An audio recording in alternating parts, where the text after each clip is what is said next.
এবারে জানাবো এক নজরে দৈনিক পত্রিকার শিরোনাম। আমাদের হাতে রয়েছে দৈনিক যুগান্তর পত্রিকা, যার প্রধান শিরোনামে আমরা দেখতে পাচ্ছি ভোটের জোট নিয়ে নতুন হিসাব নিকাশ শুরু, সমঝোতার পথে রাজনীতি। বিএনপি জামায়াত সহ ফ্যাসিবাদ বিরোধী সব দলই এখন নির্বাচনী মাঠে। জুলাই সনদ ও নির্বাচন নিয়ে দ্রুতই মতবিরোধ কাটছে। এদিকে জাতিসংঘে ভাষণে প্রধান উপদেষ্টা বললেন, আগামী ফেব্রুয়ারিতে জাতীয় নির্বাচনের প্রস্তুতি নিচ্ছি। স্বচ্ছতা, জবাবদিহিতা ও আইনের শাসন নিশ্চিতে নাগরিক বান্ধব সংস্কার চালিয়ে যাচ্ছে সরকার। আগামীতে জনগণের ভোটে যে দলই ক্ষমতা আসুক, সংস্কার বাস্তবায়নে সমস্যা হবে না। এদিকে দেখতে পাচ্ছি পালাতে পালাতে এবার গোরস্থানে গাজাবাসী। গাজার দক্ষিণের শহর খান ইউনিসের কবরস্থানের মধ্যে তৈরি করা অস্থায়ী ক্যাম্পে রুটি তৈরি করছেন ফিলিস্তিনি নারী, পাশে খাবারের অপেক্ষায় 3 শিশু।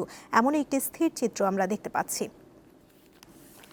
এরপরে রয়েছে প্রথম আলো পত্রিকা, যার প্রধান শিরোনামে রয়েছে নির্বাচন না হলে ঝুঁকিতে পড়বে জাতীয় নিরাপত্তা, আলী রিয়াজের বিশেষ সাক্ষাৎকার।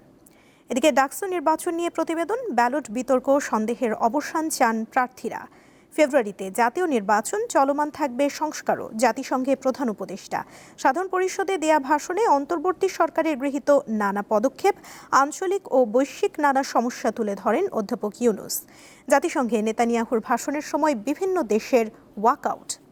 এদিকে এশিয়া কাপ ক্রিকেটের রয়েছে প্রতিবেদন, 41 বছরের স্বপ্ন পূরণ হচ্ছে এবার।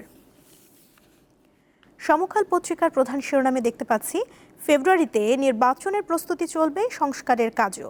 জাতিসংঘে প্রধান উপদেষ্টা, অর্থ পাচারকারীদের অপরাধের সঙ্গে শরিক হবেন না। নাগরিক বান্ধব সংস্কার কার্যক্রম অব্যাহত থাকবে। 8 বছরেও রোহিঙ্গা সংকটের কোনো সমাধান নেই। গাজায় গণহত্যায় ভবিষ্যৎ প্রজন্ম ক্ষমা করবে না। এদিকে আওয়ামী লীগ যাবার 57 আসনে বিএনপির বিশেষ নজর। 6 ভারতীয়কে ফেরত নিতে নির্দেশ দিলেন কলকাতা হাইকোর্ট, বাংলাদেশি সন্দেহে ঠেলে পাঠানো। এদিকে ইলিশের উৎপাদন কমছে, এ নিয়ে রয়েছে প্রতিবেদন, বিরক্ত ইলিশ পথ বদলাচ্ছে। আমার দেশ পত্রিকার প্রধান শিরোনামে রয়েছে 2 দলে সংসদ নির্বাচনের প্রস্তুতি, গণসংযোগে ব্যস্ত বিএনপির মনোনয়ন প্রত্যাশীরা।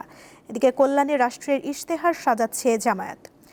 আরও দেখতে পাচ্ছি গাজায় গণহত্যা চলতে থাকলে ভবিষ্যৎ প্রজন্ম ক্ষমা করবে না, জাতিসংঘ অধিবেশনে ভাষণে ডক্টর ইউনূস। কালের কণ্ঠ পত্রিকার প্রধান শিরোনামে রয়েছে সংস্কার বাস্তবায়নে অনিশ্চয়তা নেই, জাতিসংঘে নেতানিয়াহুর ভাষণের সময় প্রতিবাদ, ওয়াকআউট। পর্যটক খরায় অস্তিত্ব সংকটে পর্যটন। এদিকে খালেদা জিয়া ফেনী 1 আসন থেকে নির্বাচনে প্রার্থী হতে পারেন। আরও দেখতে পাচ্ছি ডেঙ্গুতে মৃত্যুহার বিশ্বের সর্বোচ্চ বাংলাদেশে। দেখে নিলাম আজকের দৈনিক পত্রিকার শিরোনামগুলো।